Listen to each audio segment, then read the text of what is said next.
and Security's cooperation with state and local law enforcement on border security and immigration enforcement matters are important to us. In my congressional district along the U.S.-Mexico border, cooperation among federal, state, local law enforcement on border security matters is an everyday occurrence. Whether we're talking about Stone Garden, as Madam Chair mentioned, or as part of initiatives like the Border Enforcement Security Task Force, BEST, or just in the course of carrying out the regular law enforcement duties, local police and sheriff's departments work along with the Texas Department of Public Safety and federal agencies such as ICE, Border Patrol, DEA on a regular basis. These law enforcement agencies understand the way to meaningful border security is to work together to combat the cartels, smugglers, and criminal elements who seek to do us harm. In my hometown, Laredo, this is the home of the first Border Enforcement Security Task Force, an ICE-led initiative to identify, disrupt, and dismantle criminal organizations posing significant threats to border security. There are 21 BESTs on the northern and southern border, including a BEST team in Mexico City. My understanding is that the BEST teams are doing a remarkable job.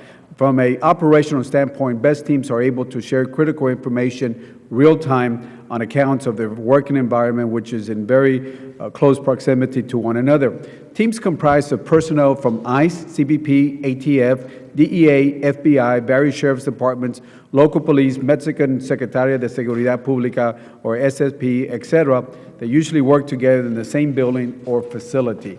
The BEST initiative has also allowed for foreign law enforcement agencies to share sensitive investigative information rapidly and without delay, thereby helping to ensure the safety of the men and women who work tirelessly protecting our borders each and every day. This task force have had a great deal of success, resulting in more than 5,200 criminal arrests, 7,200 administrative arrests, 12,000 pounds of cocaine, 300 pounds of heroin, 300,000 pounds of marijuana, 2,800 pounds of ecstasy, and et cetera, and vehicles and currency that they've gotten. Further, this state and local elements of each BEST teams are critical to success of this program. Beyond providing imperative uniform assets and a marked police presence, which are extremely helpful and necessary during arrest operations, search warrants, traffic stops, high-risk situations, and additional prosecutorial resources are highly beneficial. The work of ICE and its partner is to be commended. In recognition of the success of this program, as Madam Chair has mentioned, I have introduced H.R. 915, a bill to codify the BEST program in law to help ensure the program. This legislation is also named after the ICE agent and BEST member, Jaime Zapata, who gave his life in the line of duty while in Mexico earlier this year.